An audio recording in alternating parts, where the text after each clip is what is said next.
Hello everyone, स्वागत है आप सभी का आपके अपने चैनल जीएस नोटबुक में। गाइस, पॉलिटी के क्रम में आज हमारा दूसरा लेक्चर है और इसमें हम पढ़ने वाले हैं संविधान की विशेषताएं, जो कि एक बहुत महत्वपूर्ण टॉपिक है और यहाँ से एक क्वेश्चन आता ही आता है। मतलब 4 ऑप्शन दे देता है विशेषताओं में, जिसमें से एक नहीं होती है। ठीक है, तो इसको आप पढ़ लीजिए। छोटा सा टॉपिक है तो मुझे लगा कि पहले मैं इसे कवर करवा दूँ। ठीक है, इससे पहले गाइस, अगर आपने मेरा चैनल अभी तक सब्सक्राइब नहीं किया है तो प्लीज़ जाकर इसको सब्सक्राइब कर लीजिए। ठीक है, जिससे कि आने वाली जितनी भी वीडियोस हैं, मॉडर्न हिस्ट्री की हो या पॉलिटी की हो या अदर्स हो, तो वो आप इसके लिए नोटिफाइड होते रहें। ठीक है, चलिए हम फिर स्टार्ट करते हैं अपना आज का टॉपिक, संविधान की विशेषताएं। ठीक है, तो पहली विशेषता में हम पढ़ते हैं कि हमारा जो भारत का संविधान है वो विश्व का सबसे लंबा लिखित संविधान है। अब संविधान को हम 2 पार्ट में डिवाइड करते हैं, लिखित और अलिखित। आप देखेंगे कि जो अमेरिका का संविधान है वो लिखित संविधान है। ठीक है, लेकिन ये छोटा है, मतलब कि यहाँ पे आपको 7 आर्टिकल्स ही मिलते हैं, 7 अनुच्छेद ही हैं अमेरिका के संविधान में टोटल। और ब्रिटेन का संविधान कैसा है? अलिखित। लेकिन हमारे भारत का संविधान कैसा है? लिखित है और सबसे बड़ा है। ठीक है, आकार में भी सबसे बड़ा है।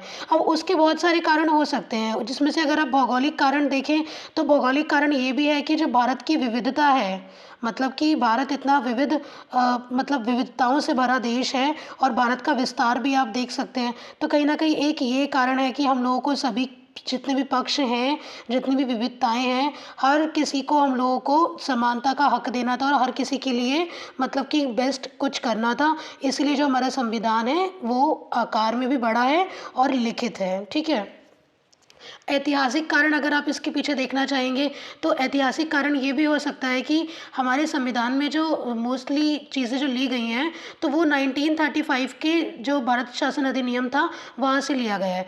तो ये जो अधिनियम है 1935 का, ये खुद ही बहुत विस्तृत था, मतलब इसमें बहुत ज़्यादा प्रावधान थे।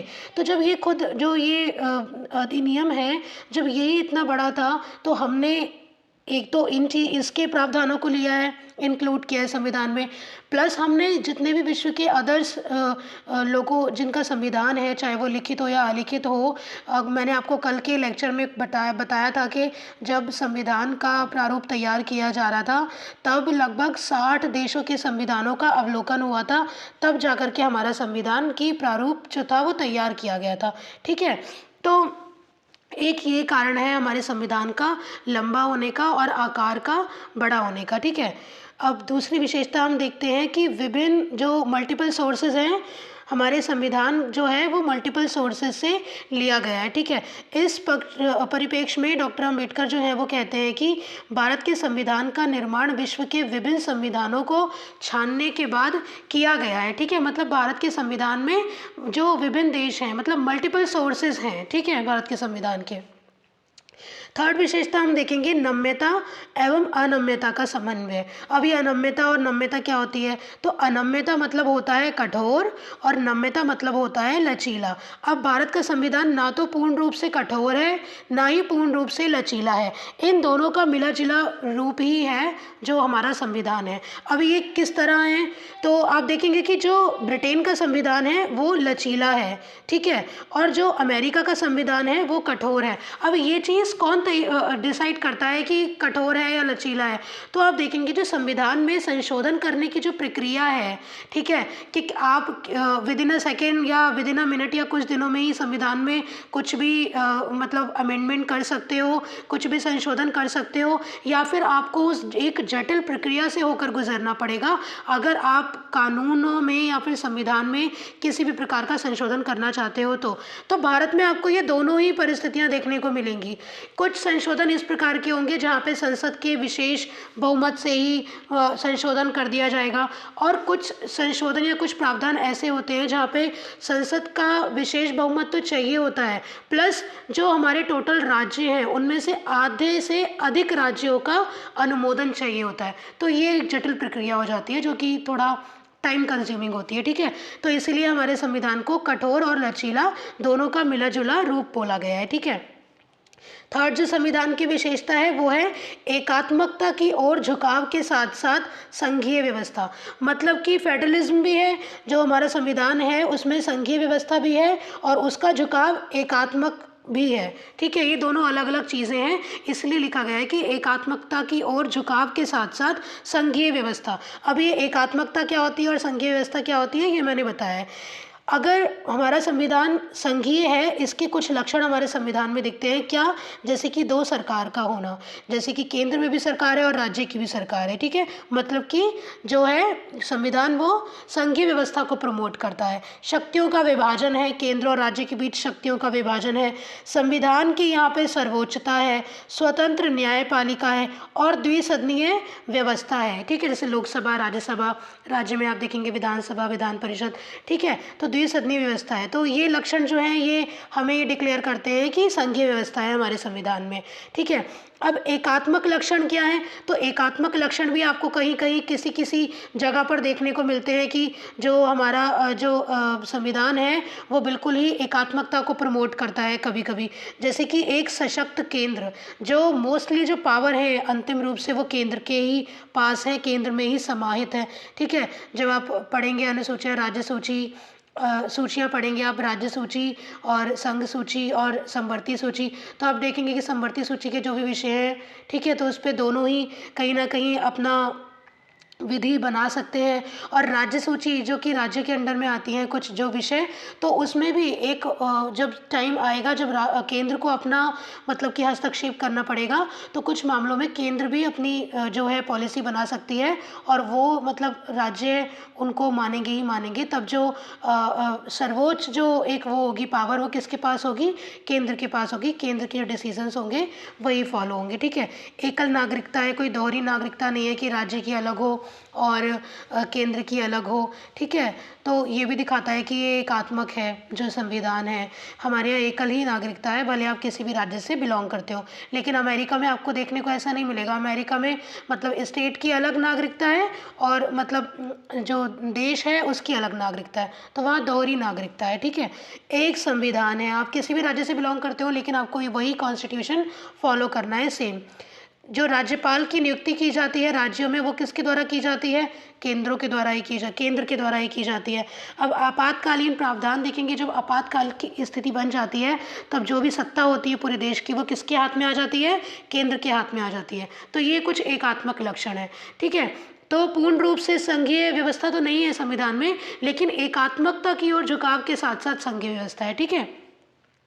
हालांकि आप यहाँ पर देखेंगे कि भारत के संविधान में कहीं भी संघीय वर्ड यूज़ नहीं किया गया है, एक्सेप्ट आर्टिकल 1। आर्टिकल 1 में लिखा हुआ है कि भारत जो है वो राज्यों का संघ होगा, लेकिन वो जो एक स्टेटमेंट लिखा हुआ है भारत जो है राज्यों का संघ होगा, उसके बहुत सारे अभिप्राय हैं, जिनमें से एक अभिप्राय ये भी है कि जो संघ है उसको ये अनुमति नहीं है कि वो मतलब जो राज्य है, राज्य को ये अनुमति नहीं है कि वो जब चाहे संघ से अलग हो सकता है। कोई भी राज्य, उसका अस्तित्व संघ के साथ ही रहकर है, कोई भी राज्य संघ से अलग कभी नहीं हो सकता, ठीक है।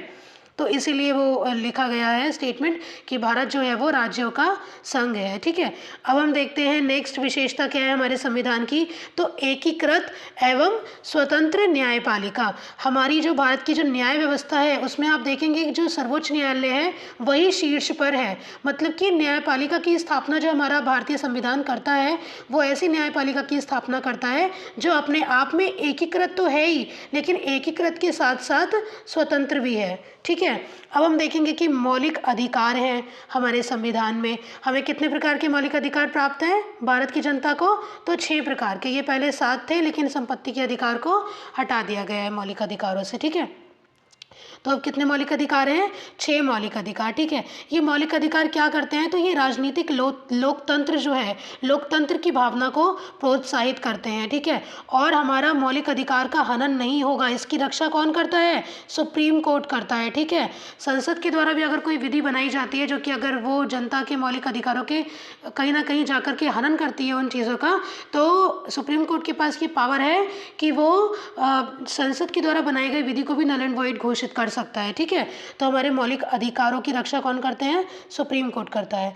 अब संविधान में कुछ डीपीएसपी भी हैं, राज्य के नीति निर्देशक तत्व भी हैं। ये क्या है कि ये एक तरह से राज्यों को निर्देश दिए गए हैं कि आप मतलब जनता के लिए जो भी पॉलिसीज़ बनाएंगे तो आप इन सभी नीतियों का ध्यान रखिए, इन सभी नीतियों को ध्यान में रख के, इन सभी निर्देशों को ध्यान में रख करके आप पॉलिसीज़ बनाइएगा, ठीक है। तो ये राज्यों के लिए है, ये मौलिक अधिकार किसके लिए है, तो ये हमारे लिए है, ठीक है। अब मैंने ये एक केस मेंशन किया है, 1980 का मिनर्वा मिल्स मामला था। इसमें सुप्रीम कोर्ट का एक स्टेटमेंट आता है, बोलते हैं सुप्रीम कोर्ट की भारतीय संविधान की जो नींव है वो मौलिक अधिकारों और नीति निर्देशक तत्वों के संतुलन पर ही रखी गई है, ठीक है। तो ये मैंने एक स्टेटमेंट मेंशन किया है। नेक्स्ट विशेषता आप देखेंगे मौलिक कर्तव्य। भारत के संविधान में मौलिक कर्तव्य भी हैं, हालांकि वो मूल संविधान में नहीं थे, ठीक है। 42वें संविधान संशोधन में स्वर्ण सिंह समिति की सिफारिश पे इनको लाया गया था। 10 मौलिक कर्तव्य थे, लेकिन जब 86वां संविधान संशोधन होता है तो एक और 11वां जो मौलिक कर्तव्य है उसको भी इंक्लूड कर लिया जाता है, ठीक है।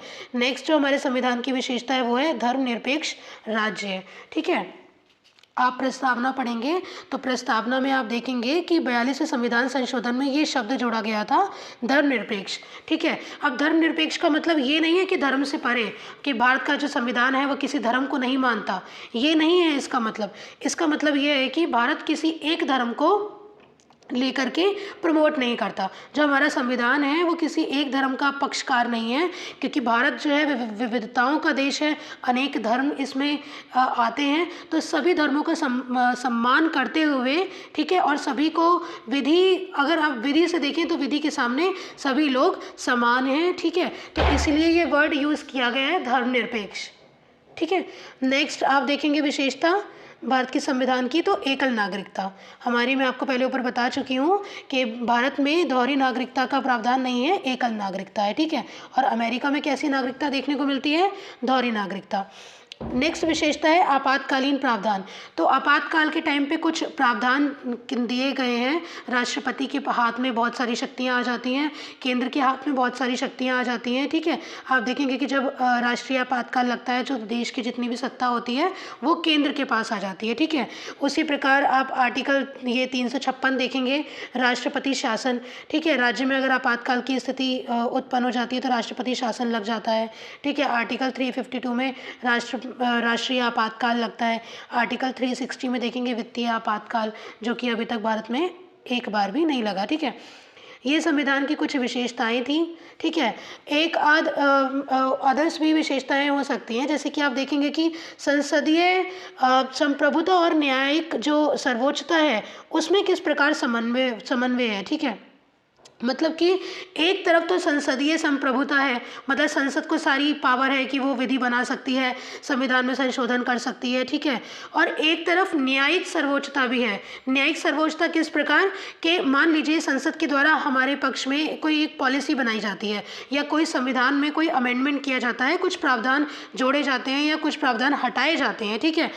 और अगर वो किसी भी प्रकार से जनता के लिए, मतलब जनता के जो मौलिक अधिकार हैं उनका हनन करते हैं, या उनके दूरगामी जो प्रभाव हैं वो थोड़े से गलत आ सकते हैं, और अगर न्यायालय को ये लगता है तो न्यायालय के हाथ में पावर है, न्यायालय सर्वोच्च है कि वो उस विधान को नल एंड वॉइड घोषित कर दे, ठीक है। तो एक तरफ तो आपने देखा कि जो सॉवरेंटी है वो संसद के पास है, संसद सुप्रीम है, और एक तरफ देखेंगे कि न्यायालय सुप्रीम है, ठीक है। तो इन दोनों का जो समन्वय है वो भी हमारे संविधान में देखने को मिलेगा, ठीक है।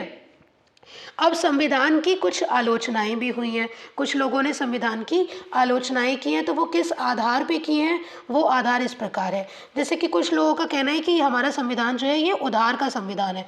उधार का संविधान मतलब कि हम लोगों ने, मतलब उन लोगों का कहना है कि हमारा खुद का कुछ नहीं है, हम लोगों ने बाहर के जो और लोगों के संविधान है उन्हीं से लाकर कॉपी पेस्ट कर दिया, तो हमारा जो संविधान है वो उधार का संविधान है, ठीक है। बट ऐसा नहीं है, हमने बहुत सारे मतलब संविधानों का अवलोकन किया, उनकी जो बहुत अच्छी अच्छी चीज़ें थी जो उस समय भारतीयों के लिए बहुत आवश्यक थी होना, तो हमने उन सभी अच्छी अच्छी चीज़ों को अपने संविधान में इंक्लूड किया है, ठीक है। दूसरी आलोचना इस आधार पे की जाती है कि ये 1935 का जो अधिनियम था ये उसकी कार्बन कॉपी है, ठीक है। कुछ लोग कहते हैं कि ये उसकी कार्बन कॉपी है, ठीक है, क्योंकि जो भारत के संविधान में जो मोस्टली थिंग्स जो ली गई हैं, प्रावधान लिए गए हैं, वो 1935 के ही शासन अधिनियम से लिए गए हैं। कुछ लोग आलोचना इस आधार पर करते हैं कि ये गांधीवाद से दूर है, क्योंकि गांधी जी जो थे वो गाँव को ज़्यादा प्रमोट करते थे, ग्राम पंचायत, जिला पंचायत। वो चाहते थे कि जो संविधान बने वो जिला पंचायत और ग्राम पंचायत उसके बेस पे बनना चाहिए, ठीक है। तो लोग कहते हैं कि ये गांधीवाद से दूर संविधान है। कुछ लोग आलोचना इस बेस पे करते हैं कि ये महाकाय आकार है, इसका बहुत बड़ा आकार है, कुछ ज़्यादा ही बड़ा आकार है। इसका एक कारण ये भी बताते हैं कि यहाँ पे जो मतलब कानूनी विशेषज्ञ थे संविधान सभा में, उन लोगों का प्रभुत्व था संविधान सभा में, जो कानूनी मतलब स्पेशलाइज्ड व्यक्ति थे, जिनको कानून की बहुत ज़्यादा नॉलेज थी। तो उन्होंने हर चीज़ वो समाहित करी जो कि जनता के लिए यूज़फुल हो सकती है और उस समय मतलब कि ज़रूरी था करना। तो हर चीज़ का समावेश करने के बाद जो इसका आकार हो गया संविधान का, वो बहुत बड़ा हो गया, ठीक है। तो कुछ लोग ये भी बताते हैं कि इसका आकार बहुत बड़ा है, इसलिए बहुत ज़्यादा जटिल हो गई है, इसकी जो भाषा है वो बहुत ज़्यादा जटिल हो गई है, आकार बहुत बड़ा हो गया है। कुछ लोग कहते हैं कि ये वकीलों का स्वर्ग है। वकीलों का स्वर्ग मतलब कि मैंने आपको बताया कि संविधान सभा में वकीलों का प्रभुत्व था, जो राजनीतिज्ञ थे वो भी कहीं ना कहीं वकील थे, ठीक है। मोतीलाल नेहरू को आप जैसे कि देखेंगे, ठीक है, अम्बेडकर जी देखेंगे, कितने बड़े मतलब बहुत एक दूरदर्शिता रखने वाले व्यक्ति थे। तो बहुत ऐसे माइंडेड लोगों का ये था कि सभी लोगों ने अपने विचारों को प्रस्तुत किया और उन सभी जो अच्छे अच्छे विचार थे सभी को समाहित किया गया हमारे संविधान में, जिससे कि उसका आकार भी बड़ा हो गया और इसको वकीलों का स्वर्ग बोला जाता है, ठीक है। तो ये कुछ आलोचनाएं थी और कुछ विशेषताएं थी। आई होप ये वीडियो आपको अच्छा लगा होगा। कैसा लगा आप मुझे कमेंट करके बताइएगा, ठीक है। और गाइस प्लीज़ मेरी वीडियो को आप लाइक कीजिएगा, चैनल को सब्सक्राइब कीजिएगा, ठीक है। इस वीडियो को ज़्यादा से ज़्यादा शेयर कीजिएगा। मैं चाहती हूँ कि आपको बेस्ट कंटेंट मिले, उसके लिए मैं मेहनत करती हूँ और मुझे बस आपका सपोर्ट इस रूप में चाहिए कि आप मेरे चैनल को सब्सक्राइब कीजिए और ज़्यादा से ज़्यादा वीडियो को शेयर कीजिए, ठीक है। So thanks for giving me a precious time. Thank you so much guys.